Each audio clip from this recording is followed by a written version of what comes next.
जय यीशु। प्रभु यीशु के सामर्थ्यवान नाम पर आप सभी लोगों को और एक बार फादर अभिवादन करते हैं। बाइबल तीर्थ यात्रा के 33वां दिन की व्याख्या में हैं हम। आ, आज मनन करते हैं निर्गमन ग्रंथ के 15-16 अध्यायों पर, साथ में अय्यूब के 33वां अध्याय, नए विधान में मरकुस के सुसमाचार 5वां अध्याय। हालेलुया। 33वां दिन हम जानते हैं विशेष है। प्रभु यीशु 33वां साल में हमारे लिए दुख भोग कर मरे, इसलिए 33वां दिन में विशेष रूप से यीशु के दुख भोग की योग्यता को भी हम दावा करते हुए प्रार्थना करें। हालेलुया। 15वां अध्याय निर्गमन ग्रंथ का, इसमें मुख्य रूप से 3 संदेश। पहला संदेश मूसा का विजय गीत भजन। तब मूसा और इस्राएली प्रभु के आदर में ये भजन गाने लगे। धन्यवाद का एक गीत है ये। पृष्ठभूमि हम जानते हैं कि लाल सागर पार करने के तुरंत बाद की बात है।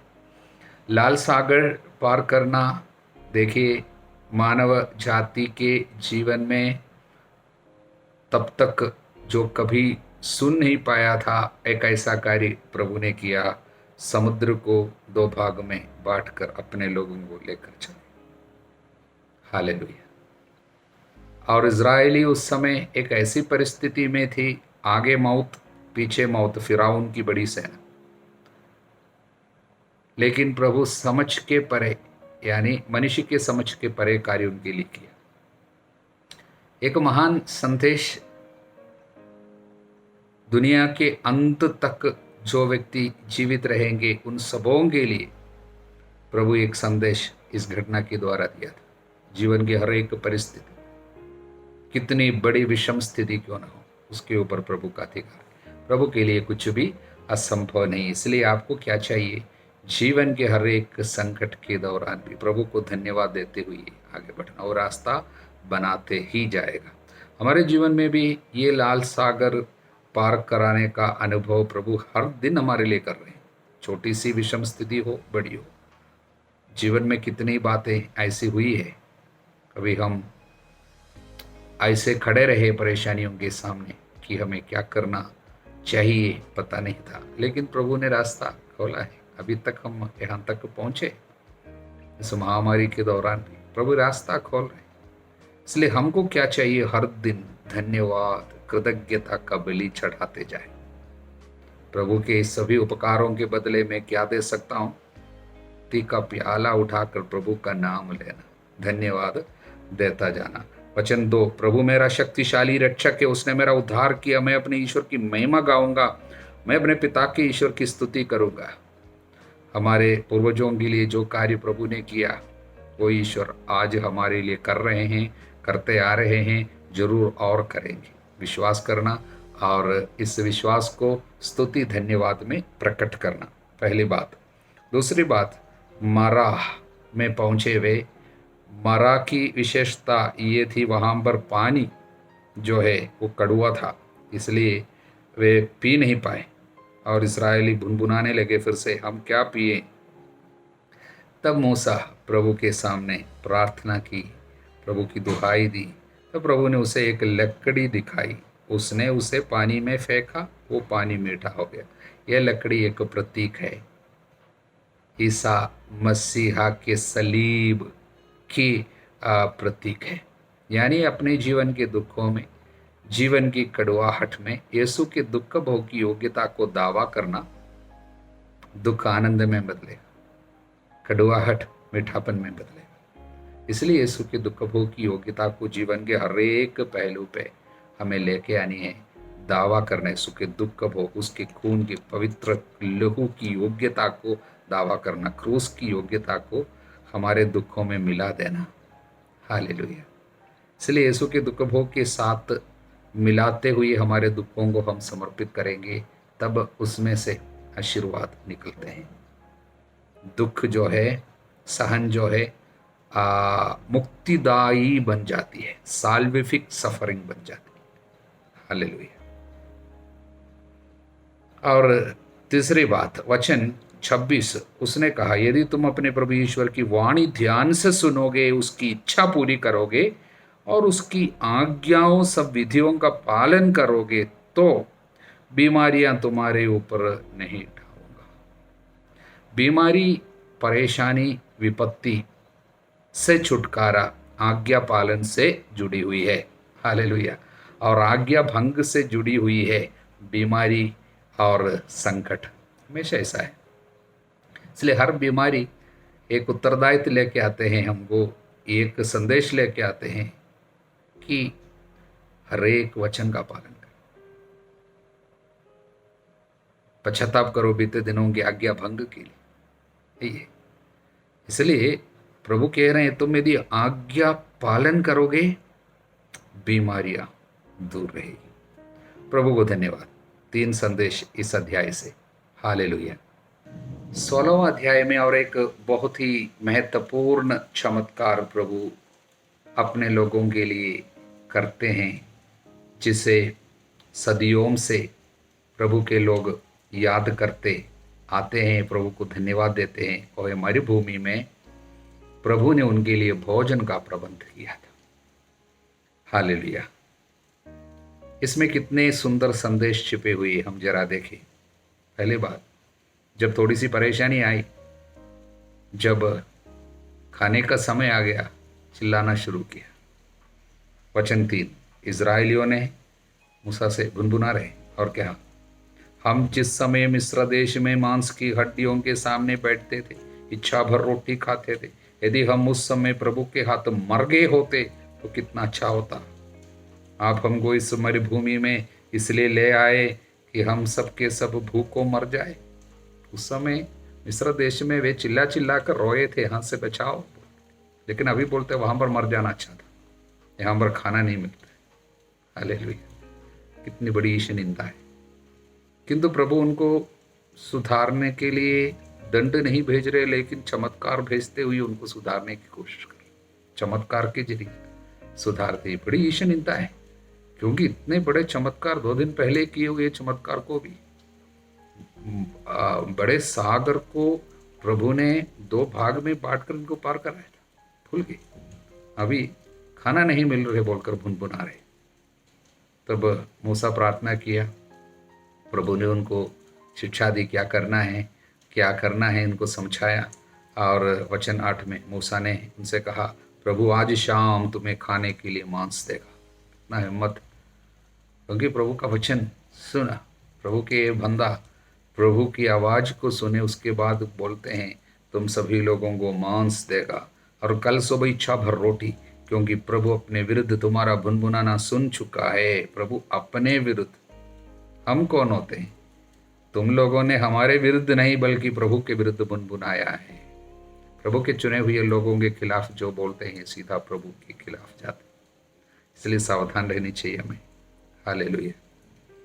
और प्रभु ने उनको ये खाने के लिए सबसे पहले क्या दिया? मांस दिया। वचन 13, उसी शाम को बटेरों का झुंड उड़ता हुआ आया, छावनी पर बैठ गया। देखिए, खाना इधर आ जाता है, खाने की खोज में जाना नहीं पड़ रहा, खाना आ रहे हैं यहाँ पर, मांस आ गया। हालेलुया। देखिए, हमारा एक ऐसा ईश्वर है जो मरुभूमि में भोजन का प्रबंध करता है। जीवन की मरुभूमि की हालत में भरोसा रखना चाहिए, वो करेगा, प्रबंध करेगा। और उसके बाद कोहरा दूर हो जाने पर मरुभूमि की जमीन पर पाले की तरह एक पतली दानेदार तह दिखाई पड़ी। इस्राएली ये देखकर आपस में कहने लगे, मनहू, अर्थात ये क्या है? मनहू। तो मूसा ने कहा, ये वो रोटी है जिसे प्रभु तुम लोगों को खाने के लिए देता है। हालेलुया। इसलिए उसका नाम मन्ना रखा गया, मनहू, मन्ना, उसमें से ये नाम आया, मनहू। वचन 31, इस्राएल के वंशजों ने उस रोटी का नाम मन्ना रखा। वो धनिये के बीज के समान सफेद था और उसका स्वाद मधु के पूंज जैसा था। हालेलुया। इतने सुंदर, इतने टेस्टी भोजन, बहुत ही स्वादिष्ट भोजन का प्रबंध प्रभु ने किया। और इसमें से प्रभु कुछ संदेश इनको दिया, प्रशिक्षण दे रहे। हर एक चमत्कार एक प्रशिक्षण है, ट्रेनिंग है प्रभु के लोगों के लिए। हालेलुया। तो पहला संदेश इसमें से यही है प्रभु ने उनसे कहा कि तुम्हें प्रत्येक मनुष्य जितना खा सके उतना उसमें से ले। अपने तंबू में रहने वाले हर एक व्यक्ति के लिए एक एक ओमेर बटोर लो। इसराइलियों ने ऐसा ही किया। ये है पहली बात। लेकिन कुछ लोग जाकर थोड़ा सा, क्योंकि उसमें भी कुछ ऐसे लोग हमेशा रहते हैं जो ग्रीडी है, बहुत लालची है और ज़्यादा बटोर लिए। सोचा था कि हमारा थोड़ा सा ज़्यादा हो जाए, ऐसा है। किंतु जब उन्होंने उसे ओमेर से नापा, घर में लेके आकर, मतलब तंबू में रहते हैं, लेके आया और ओमेर से नापा, तो जिसने अधिक बटोरा था उसके पास अधिक नहीं था, न उसके पास कम था जिसने कम बटोर था, कम बटोरा था। देखिए, हाले प्रभु शिक्षा क्या दे रहे हैं? तुम्हें जितने खाने की जरूरत उतना प्रभु प्रबंध करता है, उससे ज्यादा करने की, इकट्ठा करने की जरूरत नहीं है। हालेलुया। और कुछ लोग कम ही काम सगा, क्योंकि ज्यादा बटोर नहीं पाए, लेकिन उन लोगों को प्रभु भरपूर दिया, मतलब जितना चाहिए था उतना उनको भी मिला। ये पहली बात। दूसरी बात यह है, मूसा ने उनसे कहा, वचन 19, कोई दूसरे दिन के लिए कुछ भी बचा कर ना रखे, कल के लिए प्रभु प्रबंध करेगा। इसलिए प्रशिक्षण है, ट्रेनिंग है। कल के लिए नहीं रखना, आज ही जितना खाना है उतना केवल लेना और कल के लिए रखना नहीं। किंतु किसी किसी ने मूसा की बात ना मानकर दूसरे दिन के लिए उसमें से थोड़ा बचा कर रख लिया, क्योंकि शक है कल नहीं गिरेगा तो, कल नहीं मिलेगा तो, इसलिए थोड़ा सा बचा कर रखें। लेकिन वो सड़क कर दुर्गंध से भर गया, उसमें कीड़े पड़ गए, मूसा उन पर क्रुद्ध हुआ। हालेलुया।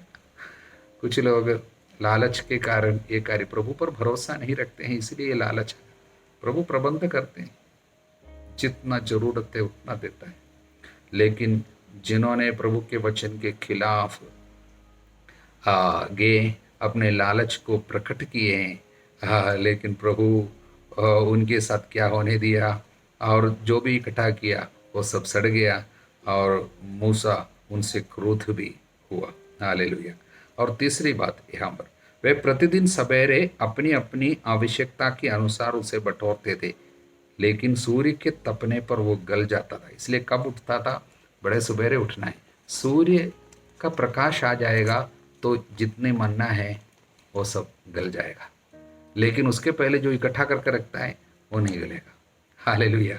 इससे प्रभु क्या संदेश देना चाहा? एक सुंदर संदेश है।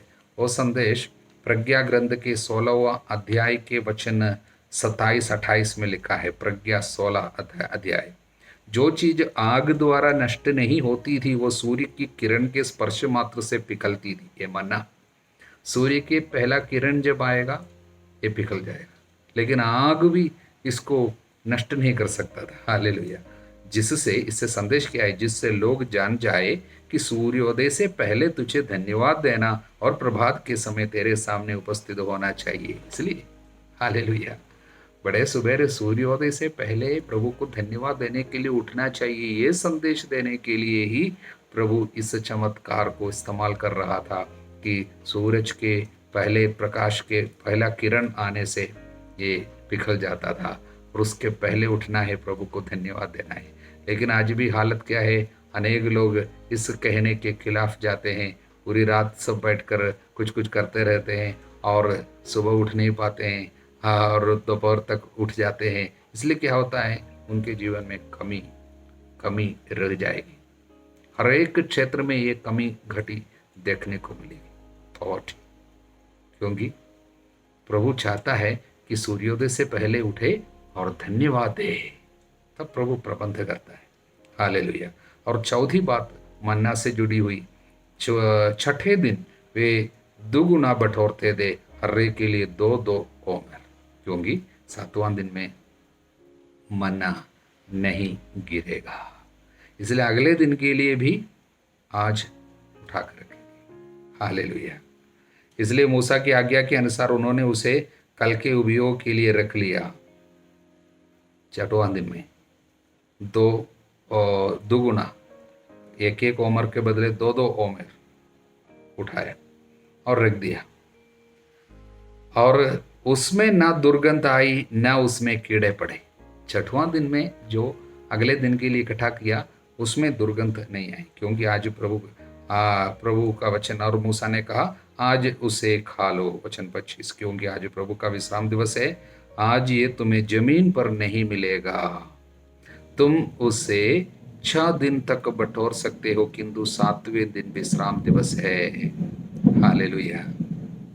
इसलिए नहीं मिलेगा। कुछ लोग 7वें दिन बटोरने के लिए बाहर गए, लेकिन उन्हें कुछ नहीं मिला। इस पर प्रभु ने मूसा से कहा, तुम मेरी आज्ञाओं और मेरी विधियों की अवज्ञा कब तक करते रहोगे? 7वां दिन भी मेहनत करने के इकट्ठा करने की कोशिश करता, नहीं मिला। इसके लिए प्रभु प्रबंध करता है। एक दिन ऐसा होना चाहिए, तुम्हें रेस्ट करनी चाहिए शरीर को और आत्मा को, प्रार्थना के दिन के रूप में, धन्यवाद के दिन के रूप में एक दिन, उस दिन प्रभु प्रबंध जरूर करेगा। इसलिए एक दिन पहले बोल दिया कि दुगुना उठा कर रखना। हालेलुया। किंतु कुछ लोग उस दिन भी काम के लिए उठाने के लिए गए, उनको कुछ नहीं मिले। हालेलुया।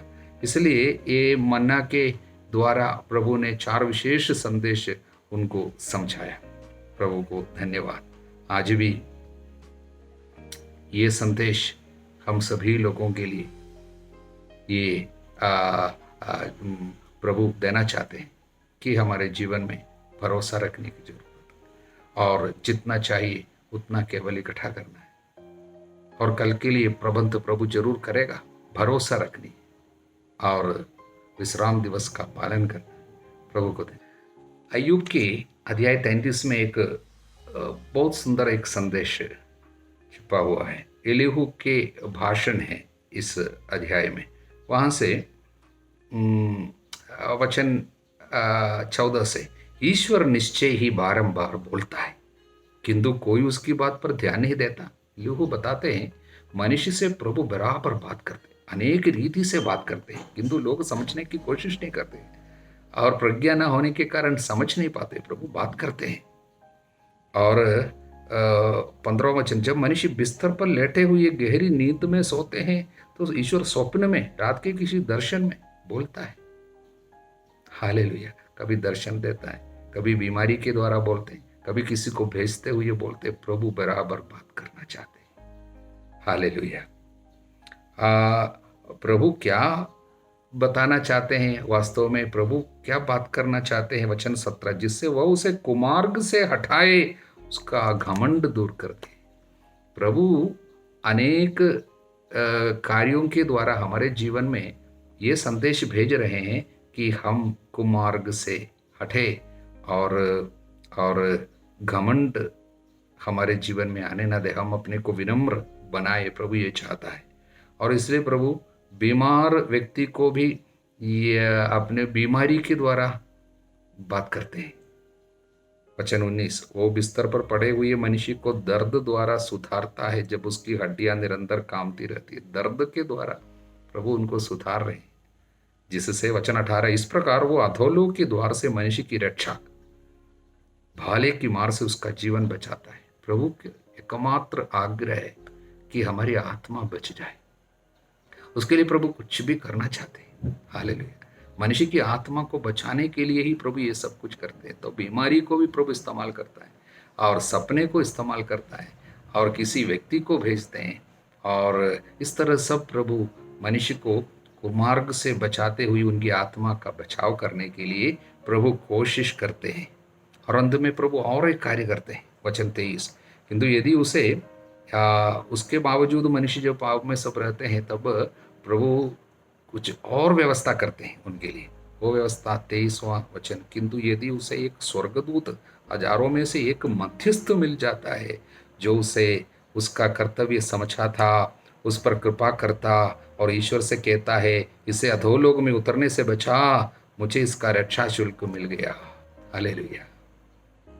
एक स्वर्गदूत मध्यस्थ, हमारे लिए मध्यस्थ को प्रभु एक स्वर्गदूत होगा, शायद रक्षक दूत है। स्वर्ग में कोई संत हमारे लिए प्रार्थना करने के लिए प्रभु दे देते हैं। प्रभु व्यवस्था करता है। इसी तरह इनको किसी भी तरीके से मृत्यु से, विपत्ति से इनकी आत्मा को बचाने के लिए प्रभु इस तरह कोशिश करता है, किसी मध्यस्थ को लगा देते हैं, और वे निरंतर प्रार्थना करेंगे, और किसी न किसी रीति से ये स्वर्गदूत, ये मध्यस्थ हमको ये समझाने की कोशिश करेंगे कि हमारा कर्तव्य क्या है। हालेलुया। और ये मध्यस्थ और एक सुंदर कार्य करते हैं। उन लोग ईश्वर के सामने क्या प्रार्थना करते हैं, इसे अधोलोक में उतरने से बचा, मतलब जिस व्यक्ति के लिए वे प्रार्थना कर रहे हैं उसको अधोलोक में उतरने से बचा, मुझे इसका रक्षा शुल्क मिल गया। वे इसका रक्षा शुल्क रैंसम जो है, रक्षा शुल्क रैंसम, इसके बदले में ये पाप में हैं, ये इनके जीवन में काफ़ी कमियां, लेकिन इनके पाप के लिए रैंसम रक्षा शुल्क मिल गया। वो रक्षा शुल्क पिता के सामने, ईश्वर के सामने वो देता है। हालेलुया। ये क्या है वो रक्षा शुल्क? एक मसीहानिक अर्थ है, ईसा से संबंधित है। ईसा मसीहा के लहू की योग्यता को दावा करते हुए लोगों के पापों के लिए प्रायश्चित करते मध्यस्थ प्रार्थना करने वाले संत और स्वर्गदूत, उनकी सब एक बहुत सुंदर सूचना यहाँ पर हमको मिल रही है। ये रक्षा शुल्क मिल गया। वो क्या है? यीशु है। यीशु के दुख भोग, यीशु की मृत्यु है, वही हमारे लिए रैंसम। हालेलुया। इसलिए यीशु के दुख भोग की योग्यता पर हमारे लिए प्रार्थना करने वाले लोगों को, स्वर्गदूतों को, संतों को सब प्रभु प्रबंध करता है। हालेलुया। ये सब क्यों? ये सब किस लिए है?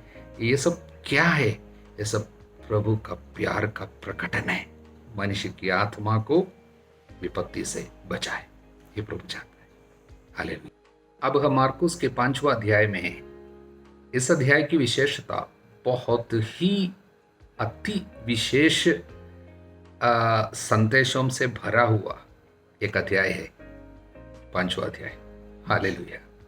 क्योंकि यहाँ पर मुख्य रूप से 2 घटनाएं। पहली घटना गेरेसा का अबदूत ग्रस्त की घटना है। पिछले अध्याय में यानी 14 अध्याय के अंतिम भाग में हम देखते हैं 35 से लेकर वचन 35 से, उसी दिन संध्या हो जाने पर ईसा ने अपने शिष्यों से कहा, हम उस पार चले। संध्या होने पर यीशु शिष्यों से कहते हैं उस पार जाना है। तो उसका कारण क्या है? संध्या हो गया। उस समय लोगों को सब विदा करने के बाद शिष्य ईसा को उसी नाव पर ले गए जिस पर वे बैठे हुए थे। उस पार दूसरे एक जगह की ओर जा रहे हैं, वो भी संध्या होने पर।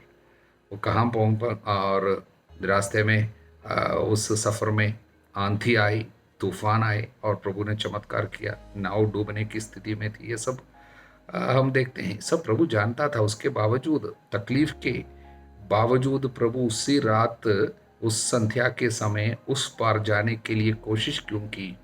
यूं ही प्रभु नहीं जाते हैं, ईश्वर के राज्य के कुछ रहस्य जरूर प्रकट करना चाहते हैं, इसलिए एक ऐसे फैसला लिए, ऐसा सफ़र करते हैं। वहां पर पहुंचने से पता चलते हैं वो कारण क्या थे। वे समुद्र के उस पार गेरासेनियों के प्रदेश पहुंचे। 5वां अध्याय। तो गेरासेनियों के प्रदेश कोई यहूदी नहीं है, अविश्वासी, अंधविश्वासी, सांसारिक लोग रहने की जगह में प्रभु क्यों पहुंचे उस भी रात में? ईसा ज्यों ही नाव से उतरे, एक अबदूदग्रस्त मनुष्य मकबरों से निकलकर उनके पास आया। यही कारण था एक व्यक्ति के लिए प्रभु हम इतने दूर सफर करके उस रात वहां पर पहुंचे, क्योंकि उसी रात में उसको प्रभु की जरूरत थी। उस व्यक्ति की आवाज, उनकी चिल्लाने की आवाज, उनकी रोने की आवाज प्रभु के कान में आई। भले ही वो सांसारिक था, विश्वासी नहीं था, लेकिन उसके ऊपर अबदूत सफर करता था। शैतान अपने कब्जे में लिया था इसको। तो शैतान एक व्यक्ति को जब अपने अधिकार में करते हैं, उनके साथ क्या क्या करते हैं? मकबरों में रहा करता था, मतलब टूम्ब एक्सपीरियंस, जीवित रहने पर भी मरे हुओं की तरह, जीते जीते मर जाते, यानी जीवित रहते हुए भी मर चुके, उसी तरह। अब कोई उसे जंजीर से भी नहीं बांध पाता था, क्योंकि वो बारंबार बेड़ियों जंजीरों से बांधा गया था। उसने जंजीरों को तोड़ डाला, बेड़ियों को टुकड़े टुकड़े कर दिया। अनकंट्रोलेबल नेचर, सारे अधिकार को, सारे कंट्रोल को तोड़ देते। शैतान एक ऐसा कार्य व्यक्ति के जीवन में करते हैं। कभी कभी हम कुछ फैसलाएं अच्छे लेते हैं, लेकिन ऐसा कुछ शक्ति बीच में आ जाती है अंदर से कि सारे निर्णय को, सारे फैसला को, सारे अच्छे निर्णय जितने भी लिया था उसको सब तोड़ देते। माता पिता के अधिकार को, पुरोहितों के अधिकार को, वचन के जो अधिकार उसको सब टुकड़े टुकड़े कर देते। यानी ये शैतान की एक अधिकार जब एक व्यक्ति के ऊपर आते हैं वो ऐसा करते हैं। वो दिन रात निरंतर मकबरों में, पहाड़ों में चिल्लाता, पत्थरों से अपने को घायल करता, चिल्लाना, आवाज उठाना दूसरों के ऊपर, पत्थर उठा के अपने को घायल करता। पाप का एक स्वभाव है, अपने को घायल करता है। जो पाप करता है अपने को हानि पहुंचाता है, पवित्र वचन बताता है।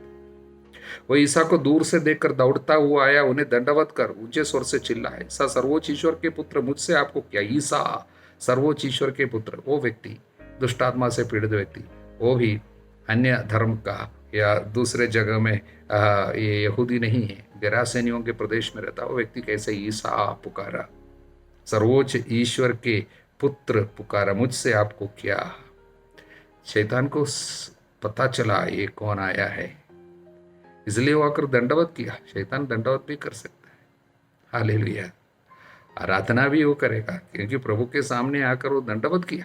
वास्तव में दुष्ट आत्मा ही कर रहे हैं, किंतु वो क्या कह रहे हैं, मुझसे आपको क्या। ईश्वर के नाम पर प्रार्थना है, मुझे ना सताना। उसको तकलीफ होती है, मुझे ना सताना, मुझे सताने क्यों आए हो। वास्तव में दुष्ट आत्मा ही बोल रहे हैं, मुझे सताने। ईश्वर की उपस्थिति, प्रभु की उपस्थिति उसके लिए तकलीफदायी है, पीड़ादायी है। जिसके अंदर दुष्टात्मा का आवास है उसको प्रभु की उपस्थिति बहुत पीड़ा देती। प्रार्थना, वचन, उससे सब उनको पीड़ा होने लगती है, तकलीफ होती है, अच्छा नहीं लगता है। हालेलुया। और ईसा ने उनसे पूछा, तेरा नाम क्या है। उसने उत्तर दिया, मेरा नाम सेना है, क्योंकि हम बहुत है। उसके अंदर अनेक दुष्ट आत्मा रहते थे, अनेक दुष्ट आत्मा एक व्यक्ति के अंदर, और प्रभु उनको चंगा करते हैं। तब उसके ये दुष्ट आत्मा इनके अंदर रहते थे, उन्होंने अनन्य विनय किया कि हमें इस प्रदेश से नहीं निकाली। वहां पहाड़ी पर सुअरों का बड़ा झुंड चल रहा था। अब दूतों ने कहते हुए ईसा से प्रार्थना की, हमें सुअरों में भेज दीजिए, हमें उनमें घुसने दीजिए। ईसा ने अनुमति दी। एक व्यक्ति को बचाने के लिए प्रभु ने दुष्टात्मा को सुअरों में जाने की अनुमति दी, और वे सुअरों में जा घुसे, और लगभग 2000 का वो झुंड तेजी से ढाल पर से समुद्र में कूद पड़ा। 2000 से ज्यादा सुअर नष्ट हो गए। एक व्यक्ति के अंदर रहने वाले शक्ति, दुष्टात्मा शक्ति को 2000 सुअरों को मारने की क्षमता थी। और दूसरा संदेश, एक व्यक्ति को बचाने के लिए प्रभु ने 2000 सुअरों को मारने दिया। हालेलुया। 2000 सुअर, कम से कम एक सुअर 50 किलो का मान ले तो भी कम से कम 2 करोड़ रुपया का माल है। हालेलुया।